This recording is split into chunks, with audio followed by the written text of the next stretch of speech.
التهاب الأعصاب الطرفية هو أكتر مرض موجود معانا في الفترة بتاعة الشتا، وبما إننا في فترة الشتا هنتكلم على التهاب الأعصاب الطرفية. يلا بينا.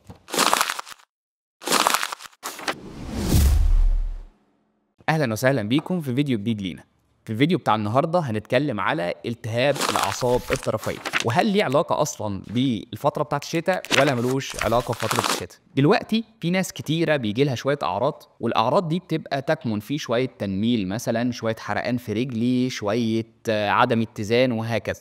فبيروح يكشف عن دكتور المخ والاعصاب، فالدكتور بيقول له بكل بساطه ان انت عندك التهاب في الاعصاب الطرفيه. فبيبدا ان هو يدور اصلا ايه التهاب الاعصاب الطرفيه ده وبيحصل ازاي وحصل لي انا ليه اصلا، وهل ليه علاج ولا ملوش علاج. في الفيديو ده بقى تعالوا نتكلم عن الحاجات دي ونفصصها كده واحده واحده مع بعض. اول حاجه، يعني ايه اصلا التهاب اعصاب طرفيه؟ في الفيديو اللي قبل ده احنا اتكلمنا ان في حاجتين كبار، في حاجه اسمها الاعصاب المركزيه بتاعتي اللي هي النخاع الشوكي، وفي حاجه اسمها الاعصاب الطرفيه اللي هي شبكه الاعصاب اللي بتغذي الايدين والرجلين. وفي الفيديو اللي فات اللي اللينك بتاعه موجود عندكم اهو اتكلمنا فيه على التهاب النخاع الشوكي او التهاب الاعصاب المركزيه. تعالوا بقى في الفيديو ده نتكلم على الطرفيه، التهاب الاعصاب الطرفيه. التهاب الاعصاب الطرفيه بيحصل نتيجه كذا حاجه، اولهم واشهرهم هو مرض السكر او المرض السكري او الدايابيتس. اي حد فينا عنده سكر وبيبدا ياخد له ادويه، سواء ان هو كنترول يعني متحكم فيه او مش متحكم فيه، بيبقى عرضه بنسبه كبيره جدا جدا جدا ان يجي له التهاب اعصاب طرفيه. تمام؟ يكاد يكون في شويه دراسات بتتكلم ان هي يكاد يكون ما بين 60 ل 70% من الناس اللي عندهم مرض السكري بيجي لهم التهاب في الايه، في الاعصاب الطرفيه.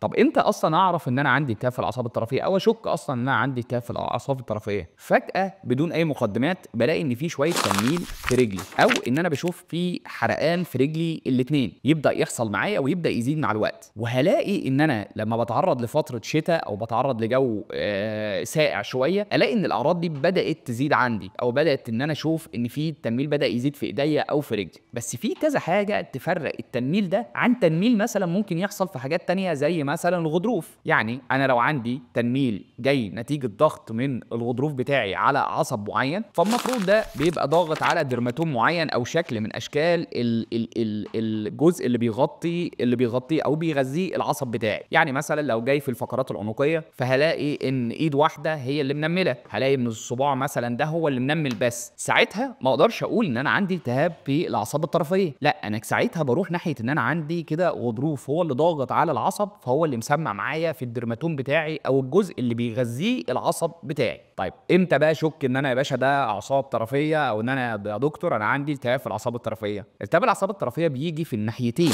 يعني بيجي في الرجلين او الايدين مع بعضيهم، فلاقي التنميل هنا والتنميل هنا، والاقيه مش واخد حته معينه، لا ده ممكن ياخد الايد كلها، ما ياخدليش حته صغيره كده مغذيها عصب واحد، لان التهاب الاعصاب الطرفيه غالبا ما بيجيش في عصب واحد، هو لازم ياخد له جروب كده عشان يبدا يسمع معاه كاعصاب طرفيه مش اعصاب مركزيه. فيبدا نقول مثلا ان هنا انا بدا يحصل لي تنميل في ايديا او تنميل في ايديا الاثنين، والتنميل ده بدا يزيد مع السقعه بتاعتي، فابدا ان انا اشك ان انا كده عندي التهاب في الاعصاب الطرفيه. كمان التهاب الاعصاب الطرفيه ممكن يجيب ألم أو تنميل في الأطراف اللي تحت، فهلاقي أكتر إن عندي الفوت من تحت أو الرجل من تحت بدأ يحصل تنميل فيها، أو بدأ يحصل زي حرقان فيها، وأبدأ إن أنا أشك إن في مشكلة بتبدأ تظهر معي. كل الأعراض اللي إحنا اتكلمنا فيها دي تخلينا نقول إن أنا ممكن يكون عندي التهاب في الاعصاب الطرفيه. هل التهاب الاعصاب الطرفيه بيقف على التنميل بس، او بيقف على فكره ان في شويه حرقان بس؟ عايز اقول لك ان الاجابه لا طبعا، هو بيفضل مكمل معاك وبيجيب اعراض اكتر من كده بكتير. بتبدا الاعراض تبدا معاك من اول شويه تنميل، شويه حرقان، وممكن لا قدر الله توصل ان انا مشط رجلي ده انا مش عارف ارفعه اصلا، فتبدا يحصل فيه مشكله، فتبدا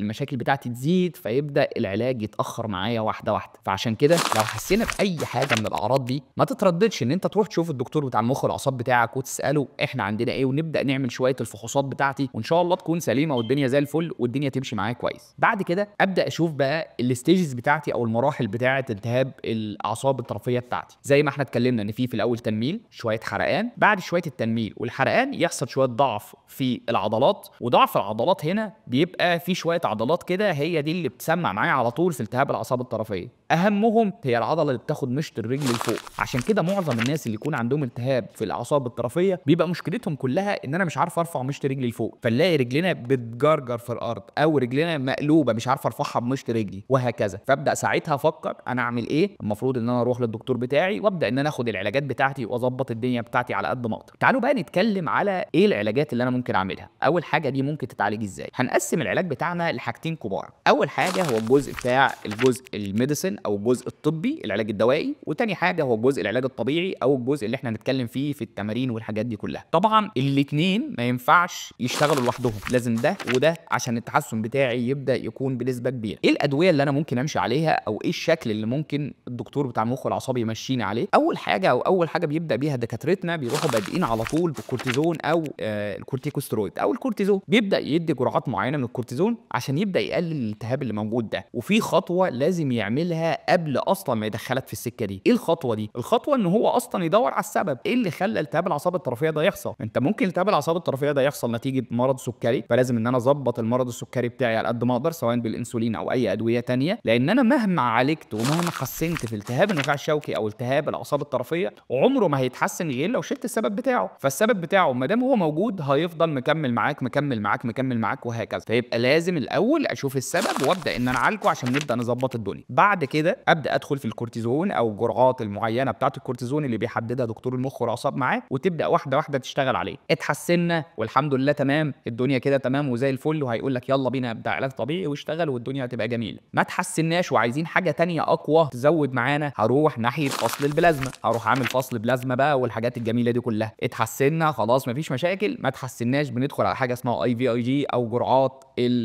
IVIG، وتبدا تحسن معاك الدنيا عشان التهاب الاعصاب الطرفيه بتاعتك يبدا يهدى شويه وتبدا المناعه بتاعتك تشتغل بشكل سوي او بشكل صحيح. بعد كده اول ما نبدا ناخد الادويه دي هتجه بقى للجزء الثاني هو جزء العلاج الطبيعي. جزء العلاج الطبيعي مفيش بروتوكول واضح ليه او مفيش بروتوكول اقول لك انت عندك التهاب في الاعصاب الطرفيه هتعمل 1 2 3، مفيش حاجه اسمها كده. اول حاجه بنعمل تقييم للعيان بتاعنا. ليه؟ لان انا قلت لك ان في ناس ممكن يجي لها التهاب الاعصاب الطرفيه في الاطراف العليا، وفي ناس ممكن الاطراف السفلى، وفي رجل تبقى زياده عن رجل، وفي ايد تبقى زياده عن ايد وهكذا. فابدا ان انا اعمل التقييم الكامل بتاع الحاجه دي الاول، وابدا ان انا اقسمها واحده واحده واشوف المشاكل بتاعه المريض بتاعي عامله ازاي، ايه المشاكل اللي موجوده، وابدا ان انا ابدا اشتغل عليها. انواع العلاج عندنا العلاج الطبيعي مع المرضى اللي بيبقوا زي كده ناحيه ان علاج يدوي او تمارين علاجيه واستثاره كهربائيه باشكال مختلفه عشان ابدا احسن العصب بتاعي. لازم طبعا قبل ما نشتغل العلاج الطبيعي بتاعنا لو انا المرحله بتاعتي واصله لمرحله متاخره شويه او عندي سقوط قدم في الاثنين، قبل ما نبدا علاج طبيعي اصلا لازم اعمل رسم عصب، اشوف العصب بتاعي المستوى بتاع الاصابه بتاعته واصل لفين، لان ما دام في التهاب في الاعصاب الالتهاب ده لسه مكمل معاك وشغال. فانا لازم اعمل اساسا ايه؟ اروح اعمل رسم عصب عشان اشوف الدرجات بتاعت رسم العصب دي، وابدا اشتغل علاج طبيعي واشوف الدنيا هتمشي ازاي، وهوب اروح رايح تاني اعمل رسم عصب تاني. بس رسم العصب التاني